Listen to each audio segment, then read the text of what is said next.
And Twitter owner Elon Musk has made a sensational pledge to fund the legal costs of anyone who has been treated unfairly by their employers or lost their jobs due to the content they posted on Twitter.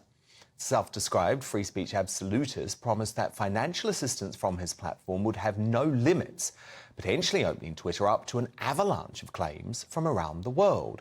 Recent examples of this dangerous deplatforming, of course, include the tax expert and feminist campaigner Maya Forstater, who successfully won £100,000 in compensation after she lost her job for tweeting that biological sex cannot be changed.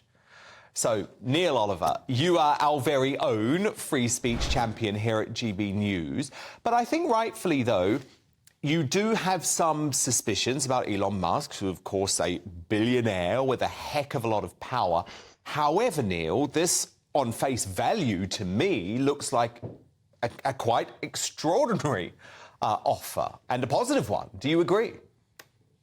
It does. I mean, at first sight, it's hard to know exactly how to read it. I think, at the very least, we need more details.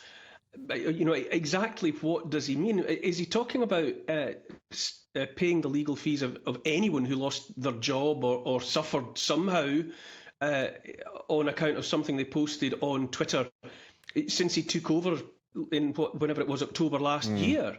Or does he mean that it would start from now? But on it certainly looks like an impressive shot across the bows, you know, to warn corporations and institutions that have invited themselves to to bully staff just for having opinions that they express on social media. And interestingly, I think he said subsequently that he won't just be suing, you know, whatever the HR department, but he'll be going after the people at the top.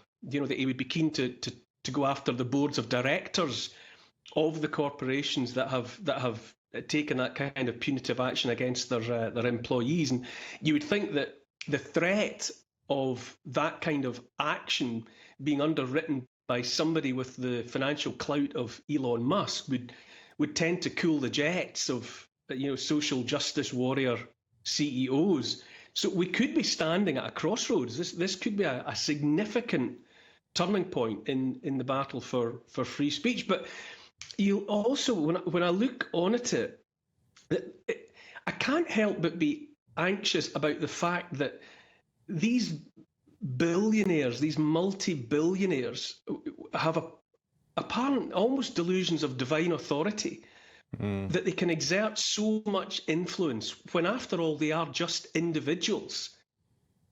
Free speech, there has come to this, that free speech is now effectively standing or falling at the behest of one man, it's troubling, I would say. I mean, and it's not just Elon Musk, of course. You know, you've got Bill Gates out there. He's proposing to put a dimmer switch on the sun. You know, he's colluding with the European Union and others, to put something into the atmosphere to affect the amount of heat that we get from the sun. And there's Elon Musk, another individual, master of free speech. Where does this kind of thing end? You know, does Jeff Bezos of Amazon take command of the world's oceans? Yeah. Increasingly, it feels like all of the stuff of life, speech, food, energy, the light from the sun is in the hands of those with the deepest pockets. I find that troubling. Well, at the same time, it does sound interesting that someone with as much clout as Elon Musk is preparing to stand up for the little people, you know, when they get chased out of their jobs for daring to express an opinion.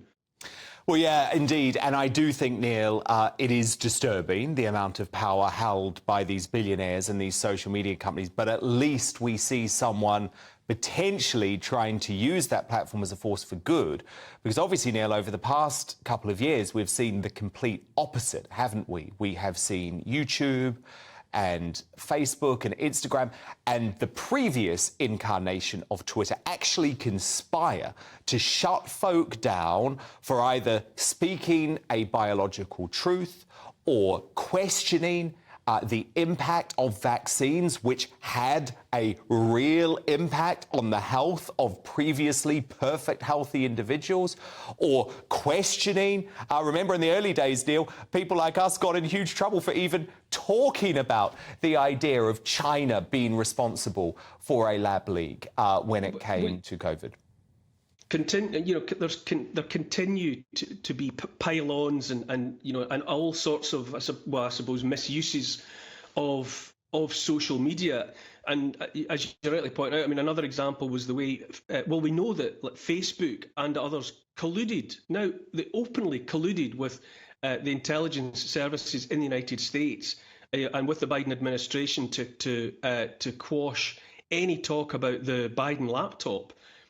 Yes, the Biden laptop. How could I forget any of that being discussed? And so yes, that we've gone from you go from one extreme to the other, where we had automatons colluding with the security services to censor and to quash and to direct the news narrative in a way that undoubtedly affected the last presidential elections in the United States of America.